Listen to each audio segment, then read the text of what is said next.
The COVID-19 pandemic has affected all small businesses in the U.S. Virgin Islands, but there is help to move your business forward. The Virgin Islands Small Business Development Center is available to assist entrepreneurs and small businesses. The VISBDC is the territory's #1 resource for small businesses and is sustained by the University of the Virgin Islands and the U.S. Small Business Administration. The VISBDC is nationally accredited and provides one-on-one advising, business education training, and technical assistance at no cost. Attend workshops by experts from both the public and private sectors. From idea generation to exit strategies, the staff at the VISBDC are ready to assist you. So don't wait. Call, email, or visit them on the web at www.visbdc.org and Facebook, or simply download their mobile app on the Apple or Google Play Store. Just search VISBDC. Discover how they can help your business grow and succeed.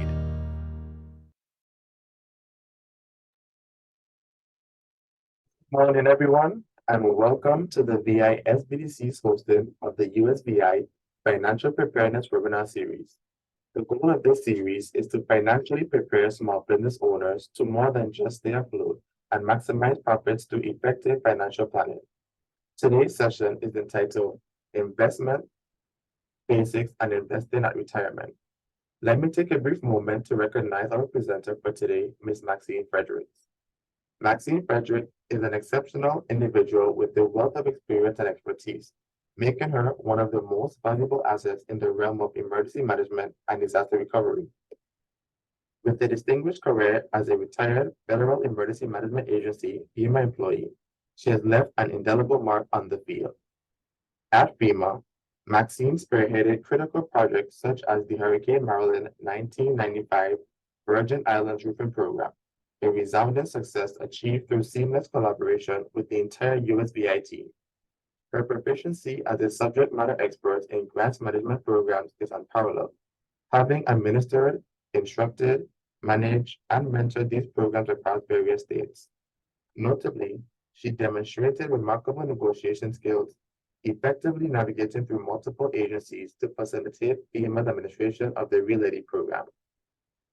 In retirement, Maxine continues to contribute significantly to the community, serving as a program manager for the United States Army Corps of Engineers and UIT program. Her passion for teaching and sharing knowledge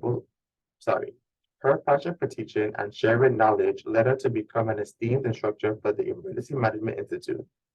There, she impacts her insights on disaster recovery planning to federal, state, and local jurisdictions, public and private organizations, and business owners. Beyond her remarkable achievements in the field of emergency management, Maxine is a multifaceted individual with diverse talents and interests. She is an accomplished author, captivating public speaker, and even a professional bodybuilder and trainer/coach. Her dedication to personal growth and physical well-being serves as an inspiring example to all. A 48-year resident of the Virgin Islands, Maxine is both a licensed insurance agent and FERNA licensed financial advisor.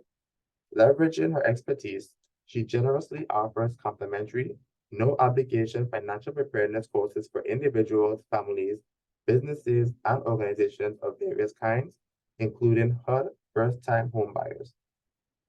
Her partnership with the Virgin Islands Small Business Development Council, VISBDC, is testament to her commitment to uplifting the community that has been an integral part of her life. Maxine sees her work with the VISBDC as a privilege, an opportunity to give back to the people who have supported her throughout her journey to success.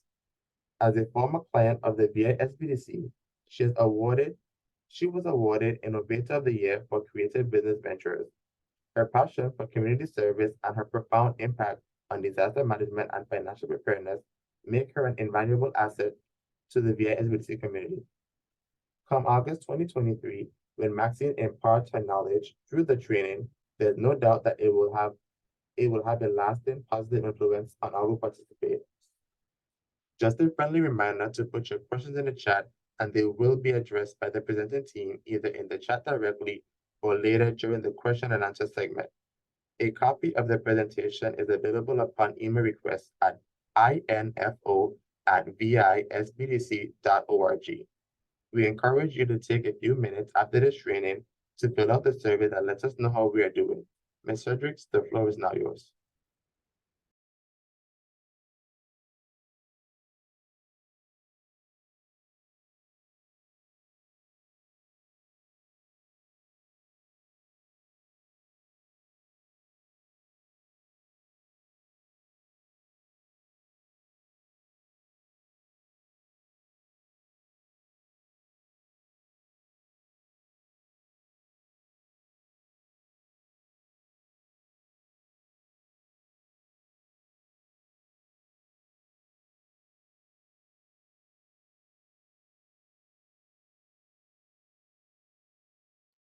Hi, everyone. As we work out a few technical difficulties, please give us a few minutes and we'll be right back shortly.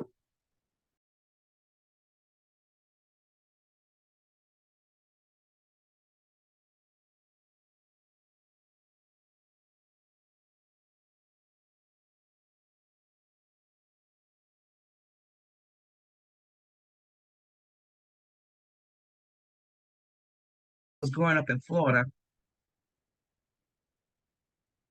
I remember when I was growing up in Florida, gas was 10 cents a gallon. And not only was it 10 cents a gallon, you got tickets for rides at the amusement park based on how many gallons of gas you purchased.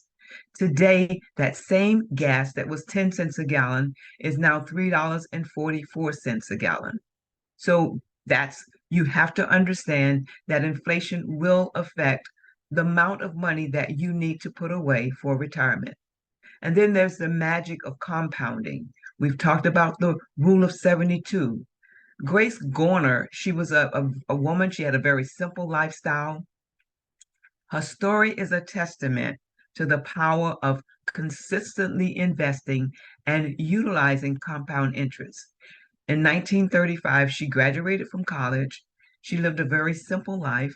She got a job at Abbott Laboratories. Abbott is a reputable healthcare company. She worked there for 43 years.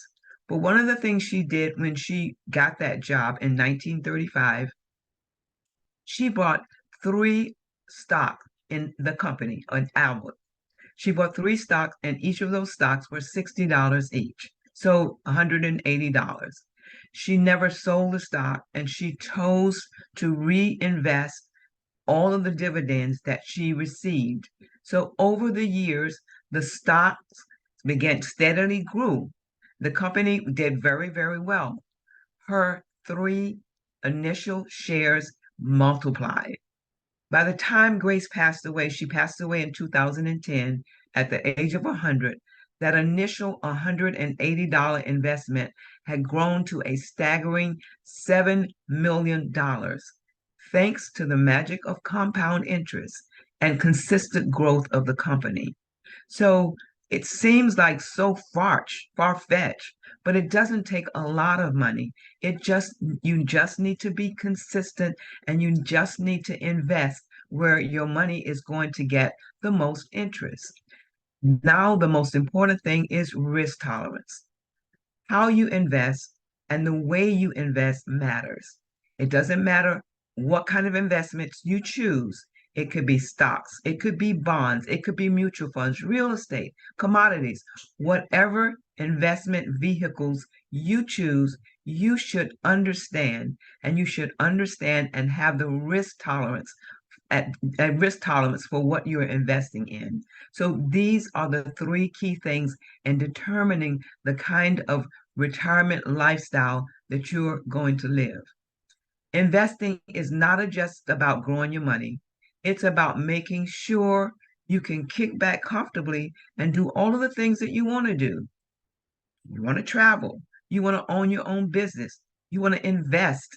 You want to be financially secure. You want to help loved ones. You want to leave some money behind for the next generation. Or if you want to support a cause that is special to you, it's about whatever you want to do. While planning for retirement might feel far off for some of you, getting it right as early or as soon as you can is key for a secure future. With a few concepts that we're going to talk about today, you could be on the path to avoid many mistakes that so many people make in preparing for the future, because it's never, never too late to start. The best time to start was yesterday, but the next best time to start is right now. I want to stress the importance of diligence, diversification, and a clear understanding of the risks that are involved in investing. You want to be wary of investments that seem too good to be true, that you don't fully understand. You need to understand that past performance, what happened when you were what may have happened with someone or you were investing in the past, it's not indicative of future results, but it's really essential for you to conduct proper research and do your own due diligence. Stay informed. Be wary of chasing market hype. You know, the next shiny thing, the next thing that somebody's saying, oh, this is good. Let's go and try this. You want to diversify your investments so you can reduce your risk. Don't ever put all your eggs in one basket. So here's some stories to remind you to be careful about where you put your money and to always question, even if somebody seems like they're famous, they may seem like they've been doing this forever. So just be very, very careful. So there was this guy, Bernie Madoff. Some of you may have heard of this story, some of you may have not. He started investing people's money in 1970. He was what they call the famous money guy, people from all over, people with all kinds of money, all kinds of great reputations, so they said. They trusted him because he had promised that their money was going to be invested wisely. But he was running a big scam called a Ponzi scheme. Now, Ponzi scheme means that he would take new people's money to pay the returns to people who had invested in him earlier. For a while, things looked great, but in 2008, when the market just kind of crashed, a lot of people they wanted their money back, and he couldn't pay. And that's when his scam was exposed. He lost about $65 billion of other people's money. He was sentenced to 150 years in prison in 2009, and he passed away in prison in 2021. People who trusted him with their money, they lost a lot. Some of them got some of their money back, but for the most part, most of those people are still struggling. And then you may have heard about the Enron Corporation. Enron was a big American energy company. They were hiring people like crazy all over the country.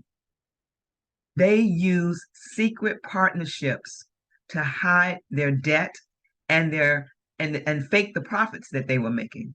So when people found out, of course, they went bankrupt.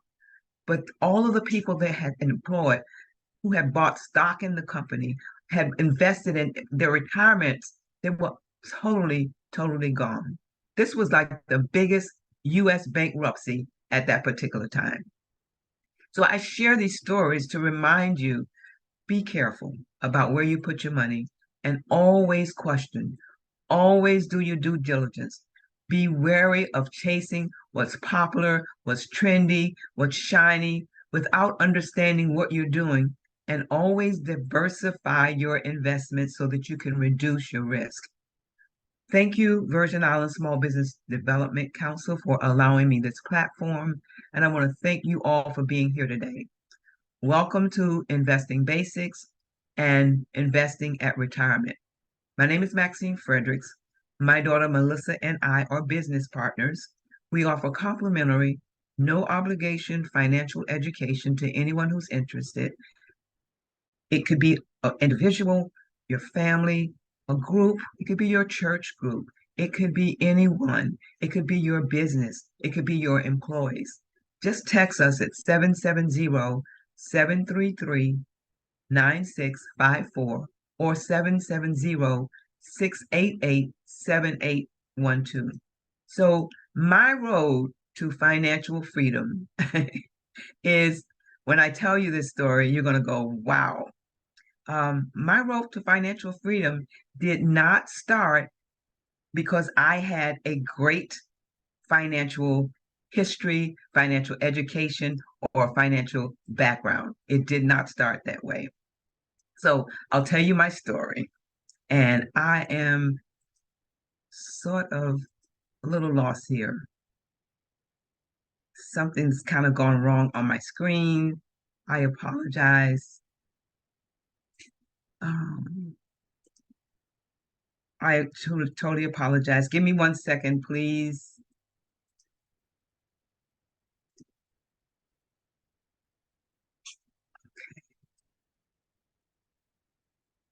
Give me just 1 second. Something's going on. Something's going wrong with my screen. We're having some difficulties today, so I apologize. Oh, my goodness. Ms. Fredericks, try stop Yes, sharing can you hear me? again. Yes, we can Can you hear you hear? Can you hear me? loud and clear. Okay, something is gone wrong with Let's my try screen. stop sharing and then sharing again. Can you stop Okay, sharing? okay, let's do that. My apologies. That's fine. Okay, okay. So, see if I can move this out of the way. And so start Okay, sharing again and let's see if that works. okay, let me pull this up. Share screen. Here we go. Share. Am I back there? Can you see me now? Yes, we can. Okay, thank you. Thank you for your patience, everyone.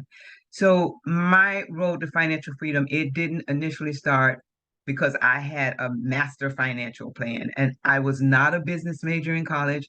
I do not have degrees in business or personal finances, but I do hold uh, securities and exchange licenses. And I really always had a spirit inside of me that believed that I could chart my own course. Even though I grew up with less means, I always wanted to know how it would feel to be financially free from a very young age. Um, so later in life, I thought I had it all together. I had a good job, had great benefits, but retirement changed everything for me. I faced some business expenses that led to business credit card debt and an IRS audit that I thought I would never recover from. Toppled, coupled with all of that, I ended up having a leg injury that left me like depressed. I just wanted to quit. I didn't know what to do, where to go. So, how did I get here? Looking for answers, I attended a networking event, and sitting next to me was a financial advisor who offered complimentary, no obligation financial education to anybody who was interested. I was skeptical because I had actually started on the road of doing some credit counseling. I had talked to a couple of other financial advisors, and so everything that people were saying to me just didn't resonate and it sounded a little fishy. But anyway, I took a chance with this guy. And the reason I took the chance is because before I met him, I had written in my journal. My journal is my prayer journal, my everyday journal. Everything is in that journal. And I had written in the journal, and I'm not sure why I put these actual words, but I said I wanted to know everything there was to know about money, from the simplest concepts to the most complex financial strategies. And when he said that, I looked down at my journal and it was on the page where I had actually written that statement.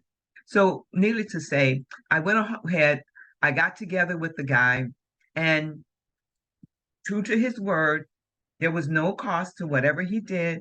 So we got together, worked out a financial plan. It was something that I understood completely. It was something that I could follow. So with his guidance, I took the steps that led me from almost losing everything to rebuilding a solid financial future. It took time. It was not easy because recovery is never easy. Things didn't magically fall into place. Um, it was a process. It was full of wins. I had some losses.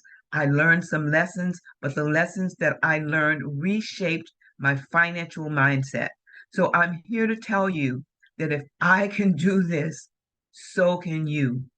But you have to want it. So I want to ask you a couple of questions, and I want you to put your answers in the chat. After I ask you all the questions, then I'm going to give you my answers so that you can see that this is really authentic. This is real. I really am interested and I'm passionate about sharing with you what someone has shared with me. I am in a community of people who believe that education is free. And I strongly believe it is free. And I want to share what I've learned and what I'm continuing to learn with you. So, quickly in the chat, question number one, at what age do you want to retire?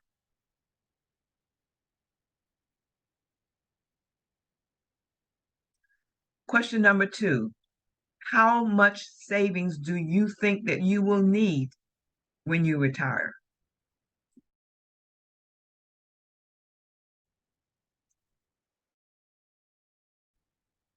Are you currently investing? Number four, what's one thing about investing you wish you knew more about? What is one thing about investing that you wish you knew more about?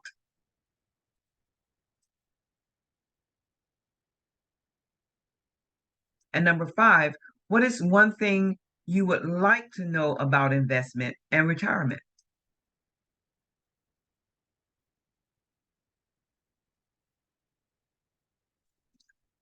Now, on a scale from 1 to 10, 10 being very risky, and by risky, I mean, like you go out there and you take a chance. You you don't have any fear. And being one would be like you're risk adverse. I'm risk adverse. So how would you rate your tolerance when it comes to investing? 1 to 10. And finally, number 7, what are your 3 top investment strategies? In other words, if you were to invest, what would be the things that you would want to invest in?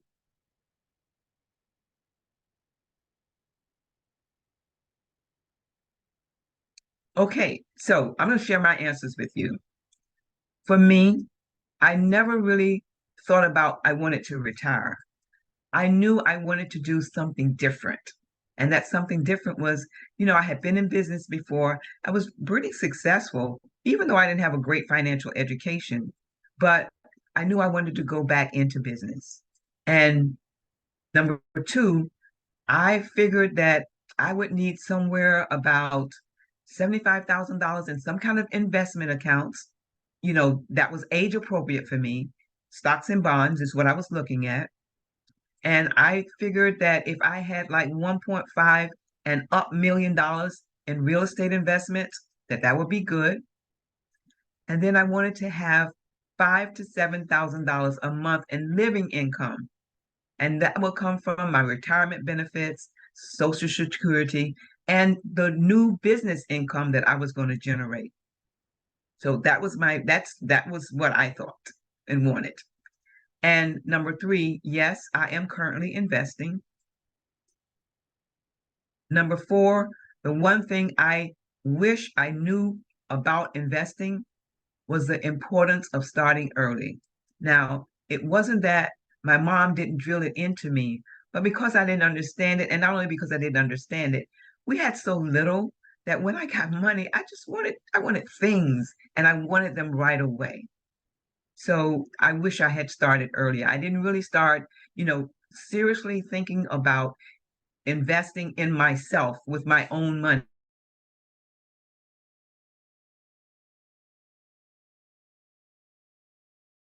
until I was in my mid-5. What would I like to know about investing? I would love to do an internship for 2 years with a professional money manager. That would be my dream. Number 6, my risk tolerance is a 3. I'm very risk averse. I'm not a gambler. I don't like taking chances. I want to feel secure and comfortable. And number 7, My three investment strategies are long-term investing, real estate, and business development.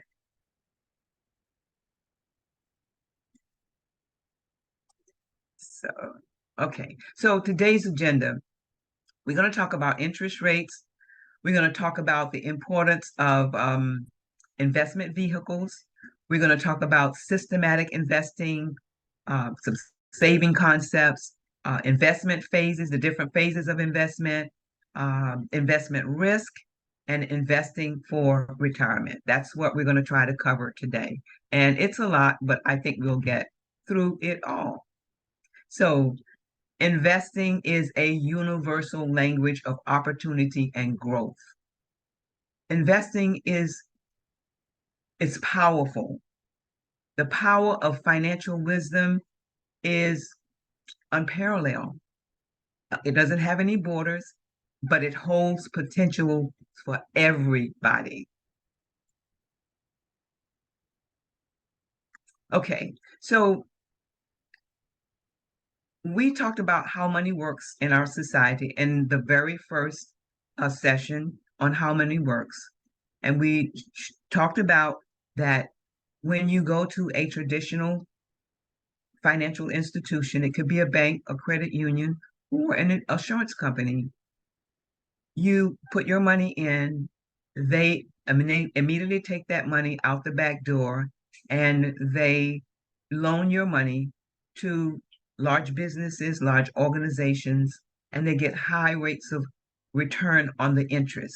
They put your money back in the financial institution and they give you very, very low rates of interest. That's historically what happens. So I did talk about, people going out to find out whether or not you knew what your interest rate is on your savings account at your bank. Now, when you get your statements every month, you'll see, or you're checking your accounts, you'll see like 1 cent interest, or you may see 6 cents interest on your savings account. That's not your annual interest rate. That's just interest on the money that you happen to have in the account at that particular time. So I have savings and a checking account at a local bank here, First Bank. And so I went on the internet and I was checking to see what my interest rate was on my account. I couldn't find it. So I called the bank and I found out that the savings account that I have does not have an interest rate. However, they do have a savings account that does have an interest rate. So you need to know what your interest rate is because that is important. This is how you're going to make your money grow. So we want to be like the institutions, the other financial institutions. We want to be the banks. You can be the bank. We want to be owners and not loaners. So we take our money and we want to invest our money where we can get higher interest rates. So this is how most people save. You invest $10,000, you put it in a traditional financial institution. You earn interest. You may earn 1% interest, which means that's $100 a year. And then depending on what tax category you're in, you got to pay taxes on that money because now you've earned some additional money. So if you're in the 25% tax category, which is kind of normal for everybody, that means that you got to pay $25 out of that $100 that you made in interest. So now your net earnings is $75 and your balance is no longer $10,100, but it's now $10,075. Now, when you factor in inflation of 3%, your money is going to be reduced even further. So now that $10,100, $10,075 is now $9,752. Now, later on, we're going to talk about some tax deferred investments where you can hold on to your money and not take that money and not pay taxes on it until you're ready to take it out. And we're going to talk about inflation just later on. So you've actually lost purchasing power by not being able to keep all of your money. So the rate of return. So what I want you to, on this slide, what I want you to understand, if you look down at the bottom in that box, the source of this information is in that box. The slide here is only for illustrative purposes. It doesn't represent an actual investment. Morningstar is a global financial services firm. They provide investment research and they do management services, financial management services as well. So the illustration here is showing you that a $10,000 investment over a 30-year period in the various investment vehicles that are listed here could potentially net you returns at 10.64% interest in a S&P investment could possibly turn into $208,216 in 30 years. But the point here is, what kind of return do you need to reach your goals? Your interest rate determines how often your money grows over time. A higher interest rate means that your money's going to grow faster, even though you may be contributing small amounts of money and you may be doing it consistently, and that's what you're encouraged to do consistently. It can turn into a significant amount of wealth over time. So the rule of this game is saving consistently to make your savings work effectively for you.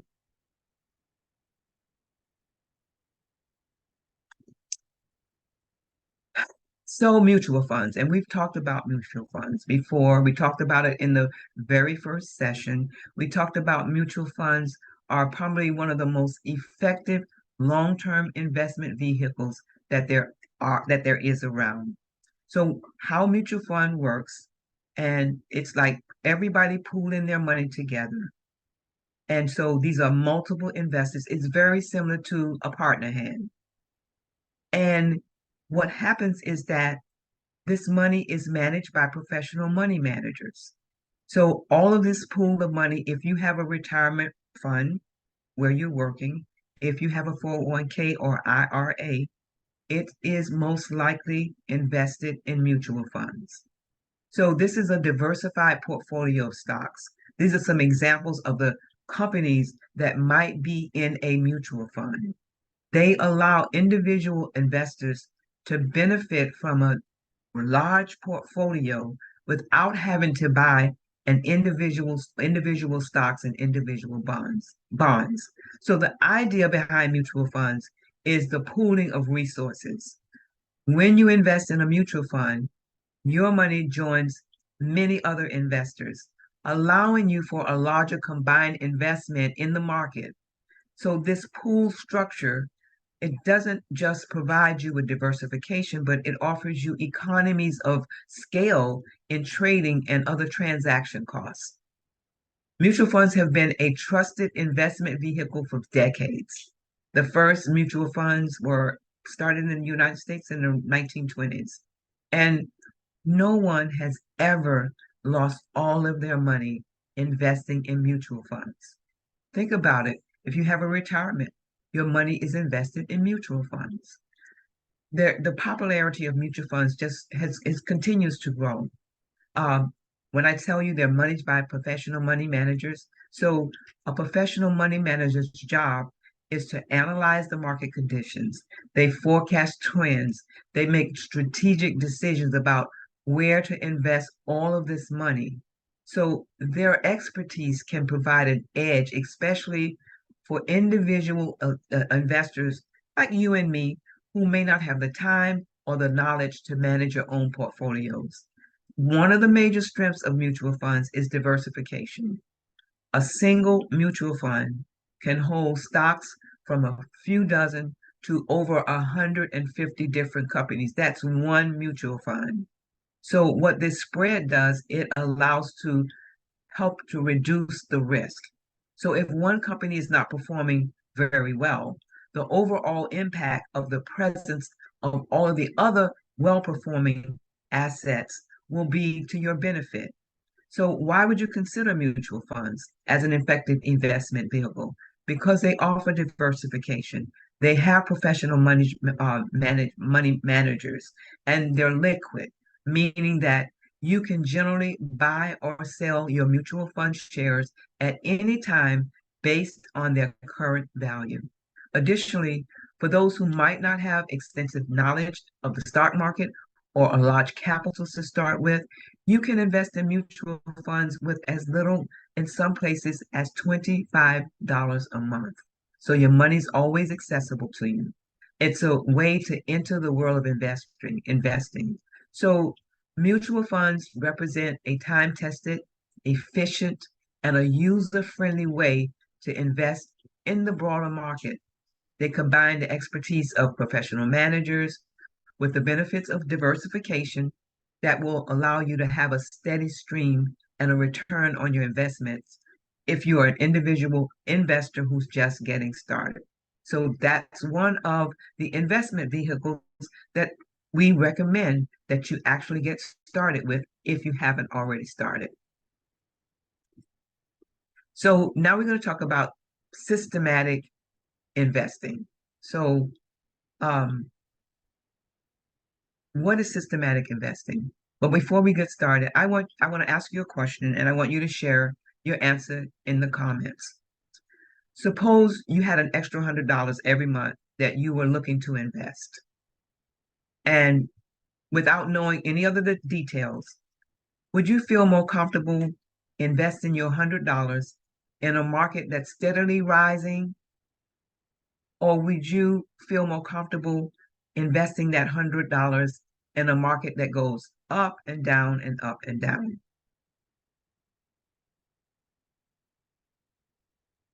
Okay, so Fiona said yes. Now I want you to imagine that you have a piggy bank. Instead of putting random amounts of money in that piggy bank whenever you feel like it, you decide that you're going to take $100 every month, rain or shine. And now let's say you're using that $100, you're going to buy chocolates with it. And the price of the chocolate bar changes every month. Some months, the chocolate bar is $10. So you can buy 10 bars. Other months, the chocolate bars cost $20. So you can only buy 5 bars. By putting the money in regularly, you're actually buying more chocolate bars when they're cheaper and fewer when they're expensive. So over time, the average price that you pay for each chocolate bar may be lower if you tried to guess when the price would be the lowest. So this is how systematic investing works. But instead of chocolates, it's about buying a piece of companies or stocks. By investing a fixed amount regularly, say every month, you end up buying more shares when prices are lower and fewer when prices are higher. This method is called dollar cost averaging. It can potentially reduce the average cost of your investment over the long term. So let me kind of make it a little clearer. So you like a certain brand of shoes, and the shoes are on sale. They regularly cost $50, but this month they're on sale for $15. So you go and you look and you see different styles that you like. Would you buy them all when they're on sale at $15? Or will you just take a chance and wait until they turn to $50? So now that the market is low, you can buy more because it's on sale. You see, I made the mistake when I first started to try to invest. I had no idea what I was doing. The moment the market dropped, I pulled my money out. I did not have the concept that I was buying stock on sale. I could buy a whole lot more at the lower price and wait until the price went back up, because eventually those shoes are not going to stay on sale for $15. They're going to go back up to $50. Now at $15, you have all the different styles that you want, and you have paid only $15 from you saved almost 40 something dollars. So this is what's called systematic investing, making sure you're being consistent. And this is an important step in your saving for your retirement. So systematic investing. Here is a difference in investing in a rising market and investing in a fluctuating market, one that goes up and down. So imagine every month in a rising market, you're buying some apples at $100 a month. The price of apples keeps going up. The first month with your $100, maybe you could buy 50 apples at $2 each. Now the next month, because the price is written, you can only get 40 apples for $2.50 each, and so on. As the price keeps increasing, you'll get fewer apples for your $100 each month. But when you're investing in a market that's going up and down, it's fluctuating. Now the price of the apple goes up and down, and things are a little bit different. One month you have $100, you can buy 50 apples at $2. The next month, if the prices drop, you could get 67 apples at $1.50 each. But then the next month, if the prices rise again over time, because of the fluctuation, there'll be months of months that you will buy more apples for the same amount of money and more apples for less amount of money. So the average price that you might pay end up being lower than in a constantly rising market, if that makes sense. So for the investor in the rising market, their money consistently buys fewer apples. You know, like the shoes, $50, $50, $50. Or they change the price, they go to 70, they don't go back down. But over time, the investor who's investing in a fluctuating market, their money buys more apples when the prices are lower and fewer when the prices are higher. So over a long period of time, this can lead to a lower average purchase price. And this is what's called dollar cost averaging. Now, I talked to you before, I told you I was going to mention to you about tax deferred savings. So this chart illustrates an investment of $10,000 per year for 30 years at an annual rate of return of 9%.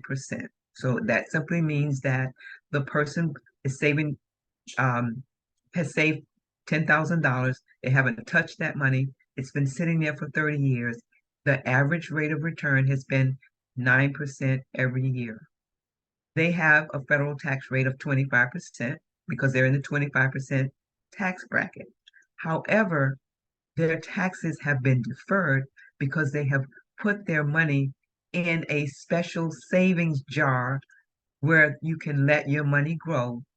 And the special thing about this jar is that as your money grows inside of it, from like your investment profits, this is the money that your money is making.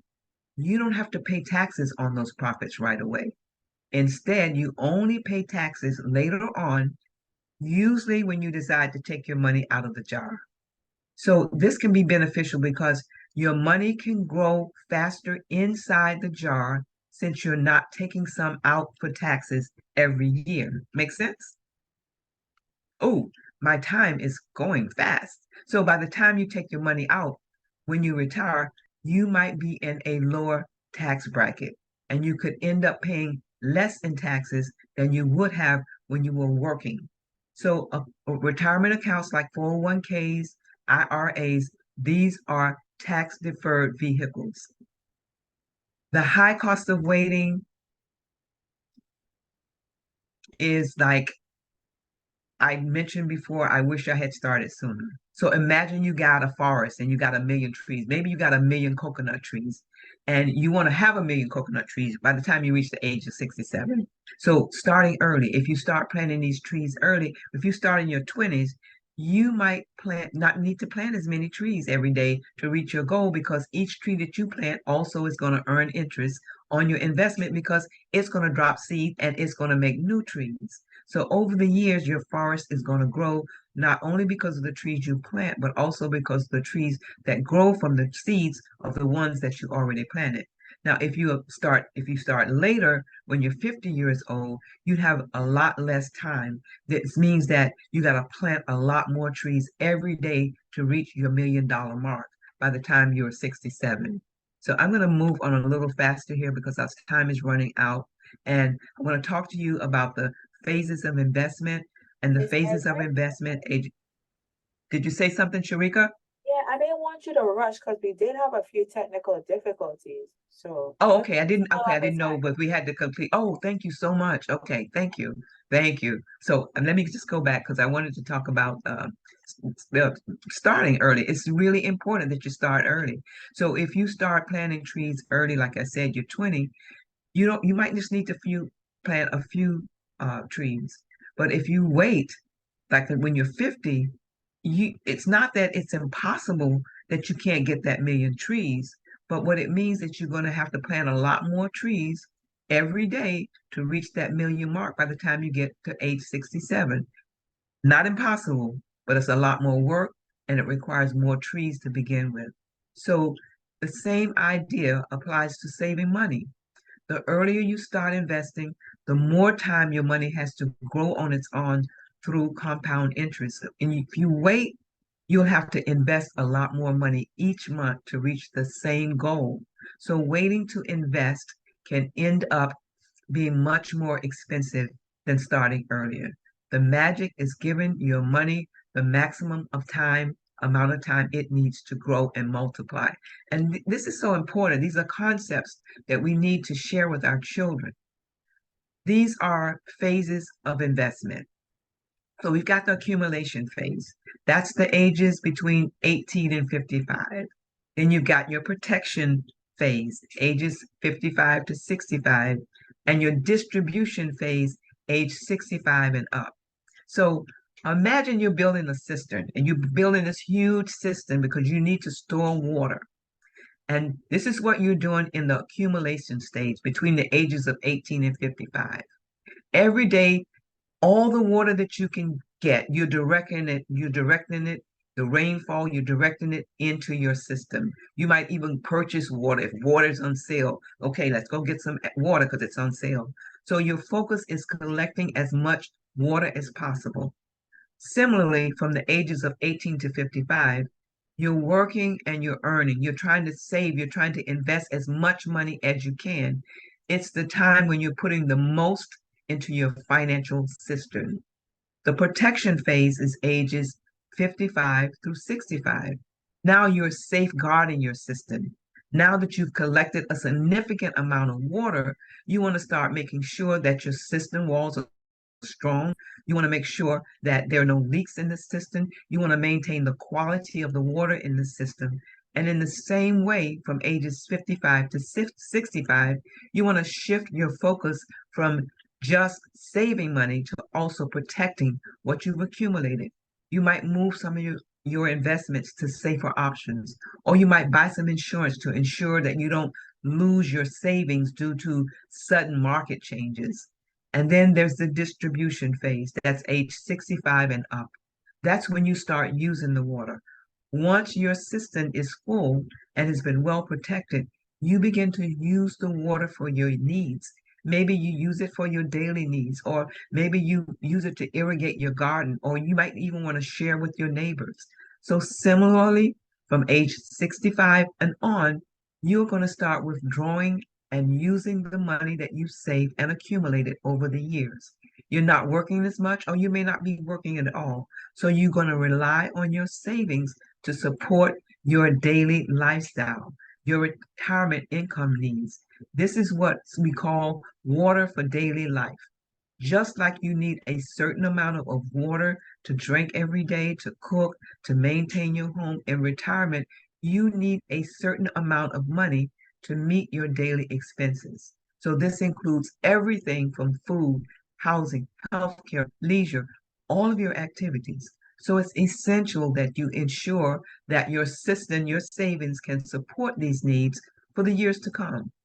The journey of investing is like building, protecting, and using a cistern. Each phase is critical, is crucial to ensuring that you have the financial means so that you can live comfortably, especially when you're no longer working. So, what type of investor are you? Are you a moderate investor? Are you a conservative investor? Or are you an aggressive investor? So determining what your investment approach is, whether it's conservative, whether it's moderate, or whether it's aggressive, it should be based on a number of factors. So here's some things that you want to think about. If you have financial goals that are short-term goals, like 1 to 3 years, if you like saving for just a few years for buying a car, you want to go on a big vacation, you might lean toward being conservative investing. That means that you just don't spend a lot of money. You're conservative of where you're going to invest your money. So if you're like 4 to 10 years out, you get saving for something that's a bit further out, like a down payment on your house, or you have some long-term goals that are 10 years out. If you're saving for retirement, you might want to be a little bit more aggressive because you have time to ride it out. So your age depends on what kind of where you want to be in investing. If you're younger, you might be a lot more aggressive because you can take the losses because you got a long term, a longer time to ride out the market as it goes up and it goes down. But as you're approaching retirement, you might want to shift to more conservative kind of investments. You got to think about what's your risk tolerance. And this is about your personal comfort level. So how would you feel if you saw your investments drop like 20 to 30%? If that's an idea that keeps you up at night, you might be more comfortable being either conservative or moderate investing. And it depends on your financial situation. If you got a stable job, you got an emergency fund, you don't have a lot of debt, you might be a little bit more conservative. What's your knowledge? What's your experience? How well versed are you in the market? So, but if you're a beginner, and you might want to be more on the conservative or the moderate side of investing. So another option that you can have is to consult with a financial advisor. So it's always good to consult with a financial advisor because they can provide you with a comprehensive analysis of what your situation is like and guide you so that you can create a diversified portfolio that's aligned with your goals and your comfort level. So there's no one type fits all answer for what type of investor you are.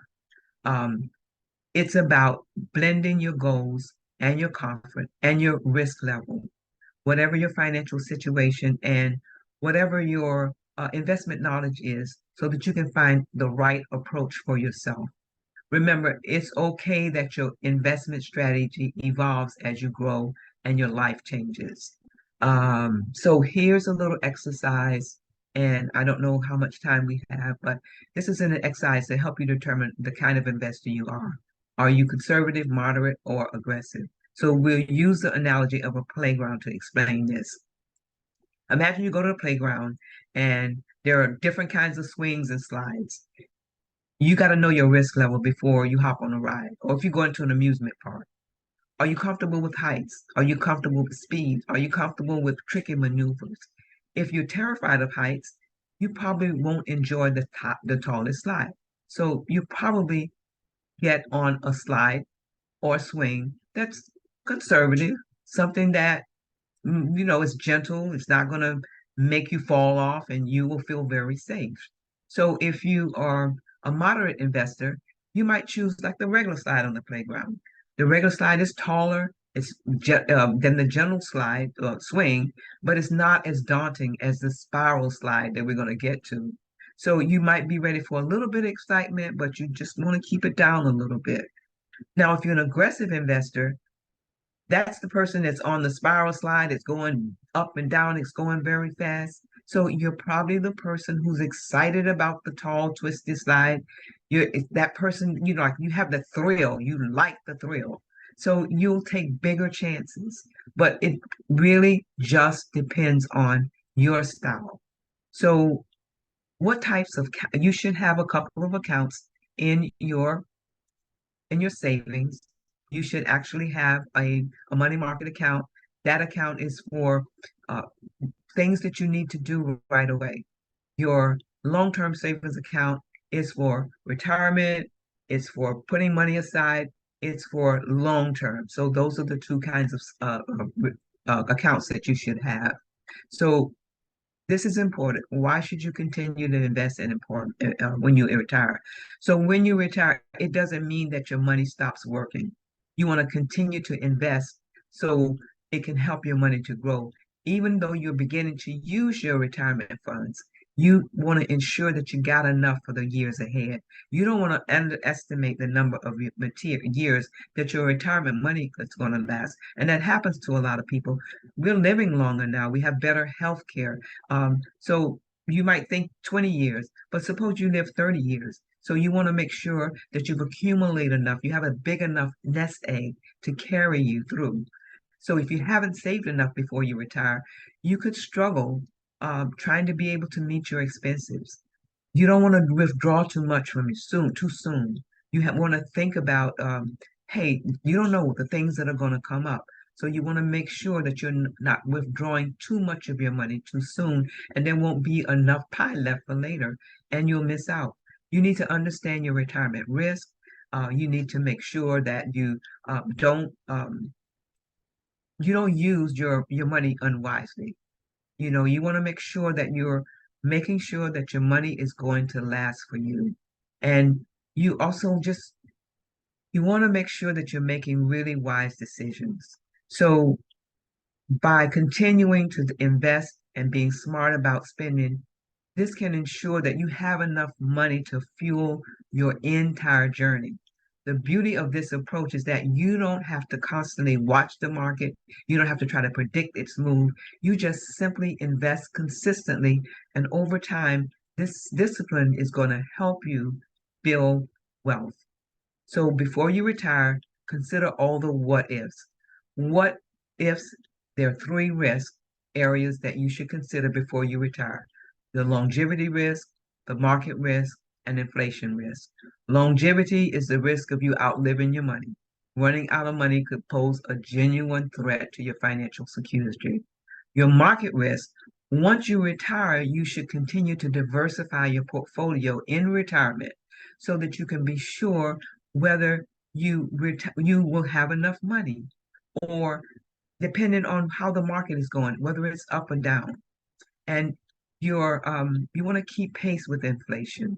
So if you have $10,000 today, you're going to need twice that amount of money in 20 years, and you're going to need 2.5 times that money in the next 30 years.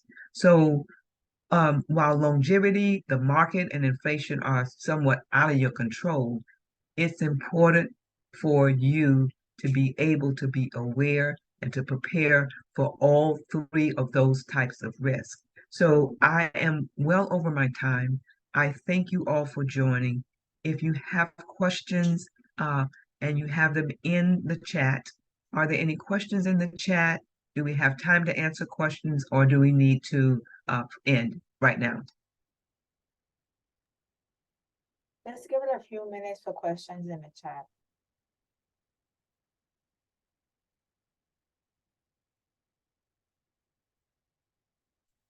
Were there any questions in the chat? I can barely hear you.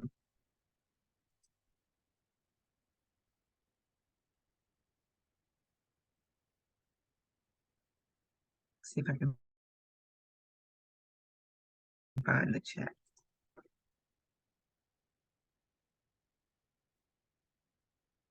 Would it be more beneficial for a 20-year-old to invest aggressively and someone in their 50s? Yes, it would definitely be more beneficial for a 20-year-old to invest aggressively because they have time. Like if everything all goes well and nothing really comes up, they've got time because the market is going to be going up and down. When you're in your 50s, remember I said that between the ages of 55 and 65, that's when you want to start re-looking at your investments, and you're re-looking at those investments because you want to make sure. I use the example of a cistern that is well protected so that you're not actually losing money. And Fiola said, yes, steadily rising. And I said that as well. I said that as well. Are there any other questions? So I work with a community of people, and I've said this earlier. I work with a community of people who believe that education is free. And the company that I represent or work with is Primerica. They've been in business since 1977. We have one of the largest security sales forces in North America, and we have approximately 2.7 million client investment accounts with more than $97 billion in invested assets. We're publicly traded on the New York Stock Exchange under the symbol you see there, PRI. Primerica has many awards and um, has won many awards over the years. And all of the companies that you see on this slide, Primerica represents all of these companies. These are our major investment companies. There are different kinds of companies, but we are represent all of them. We currently are not selling insurance in the Virgin Islands. However, we do have some investments in the Virgin Islands right now. And as I said before, my name is Maxine. My daughter Melissa and I are in business together.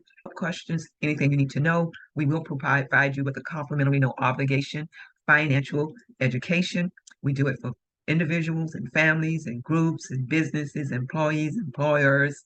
And you can text us at 770-733-9654. And my number is 770-688-7812. Either way. So that ends our session, and I'll turn it back over to you, Miss Industrious.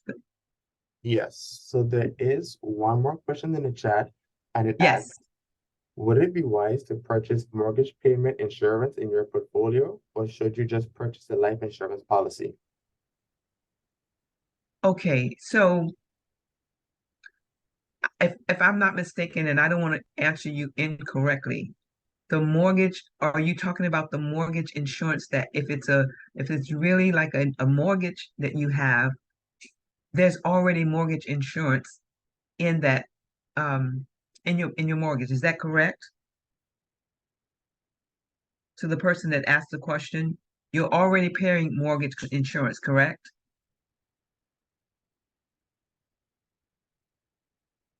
I'll give them a moment to respond to us. Okay. It says, would it be wise to purchase mortgage payment insurance in your portfolio, or should you just purchase a life insurance policy? But I'll still give them a few minutes to respond. Okay. So life insurance, mortgage insurance, two different things. And I'd be more than happy. Okay, so they did Okay. clarify. They said, I'm speaking concerning paying the mortgage off in debt. Okay. So basically what you're asking about is life insurance. And yes, yes, and yes. A life insurance is the foundation of your financial security because we have no idea when someone will pass away. We have no idea if losing one income and how it will affect that family. It is the foundation of making sure that you're financially secure.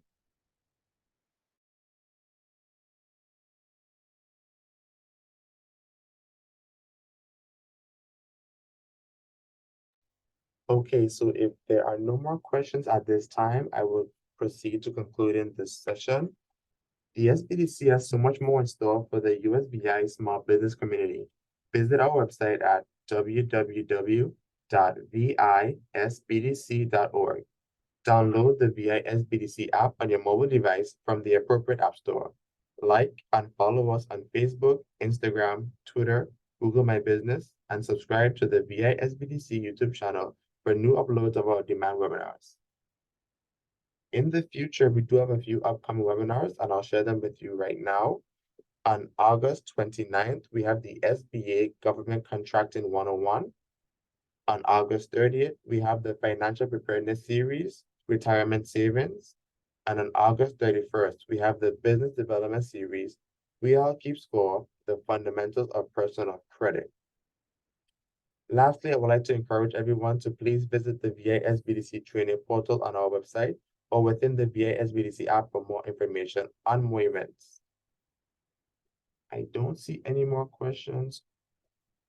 So I would like to thank you for your time, and Ms. Fredericks, thank you for your presentation today.